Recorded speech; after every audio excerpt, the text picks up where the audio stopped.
Ibikorwa vyo gusubiramwo ikibuga c'indege citiriwe Melchior Ndadaye cane ibarabara indege zicamwo vyuguruwe icese kuri uyu wa 23 Gitugutu umwaka wa 2025 bikaba vyatangujwe n'umushikiranganje Jean Claude Nzobaneza mu vyajeje harimo kwiyunguruza.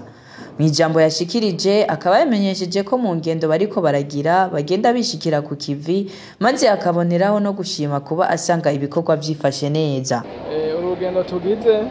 nurukurikirane rw'ingendo tumaze kugira ahatandukanye kabandanya turaba twishikira ku kivi turaba ibikorwa ubuntu bimeze kandi twasanze bimeze neza hama no mu kwishikira ku kivi kandi kugira turabe imyidogo yari hari kirava mu nzira kubera n'ikindi cyatuzanya harimo kugurura inyubako y'abene gihugu izobandanya ibafasha mu myidogo bari bafise bijanye n'igihe imvura yaguye cankwe hari izuba gutyo nibaza ko abene gihugu bariko bariruhutsa. Nayo umuyobozi w'ikibuga c'indege Gervais Harerimana yasavye ubufasha kugira ibikorwa bibandanye bigenda neza mu mwanya wategekanijwe narirya ari ibikorwa bimurikira ca civugo Uburundi bwifashe Uburundi buteye imbere kugira ngo ibikorwa bigende neza mu mwanya wategekanijwe mu nteguro zawo zo gusubiramwo ikibuga c'indege na cane mwibarabara indege zicamwo iryo twita piste twarumvikanye n'ishirahamwe ririko rirasubiramwo iryo barabara ko guhera isaha 12 z'umugoroba gushika isaha 12 z'igitondo ko atandege yogwa canke ikagenda ivuye kuri kino kibuga ku minsi ya mbere ya kabiri ya kane iya gatanu n'iya gatandatu no ku minsi ya gatatu no kwa Mungu kuva isaha 4 z'ijoro gushika isaha 12 z'igitondo. Ivyo bizofasha na cane twese hamwe bigahamagarirwa rero abantu bakoresha indege n'abanyenezo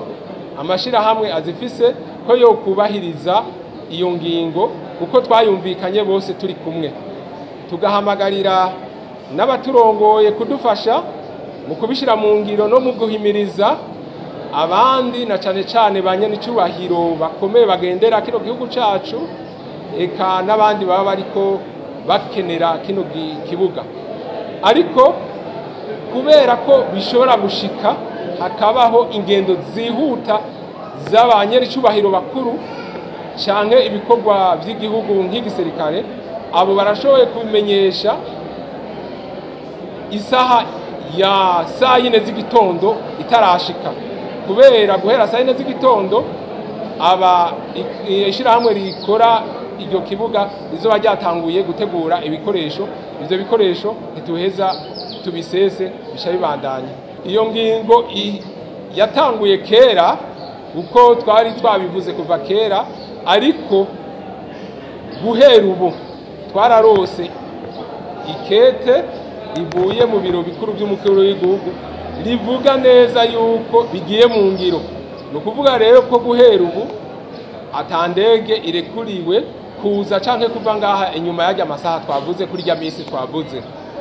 bizoheza bishike gushika ico gikorwa giheze dutegekanya bidahindutse mu kwezi k'umunani mu mwaka uza w'ibihumbi 2026. Nyuma yaho umushikiranganje akaba yaciye yugurura ikibanza gifasha kuruhuka no guteramiramwo abategereye ababo bavuye mu bihugu bitandukanye vyo kw'isi. Mwomenya ko iyi imvura iguye canke haza izuba ryinshi hahora hibonekeza imyidogo.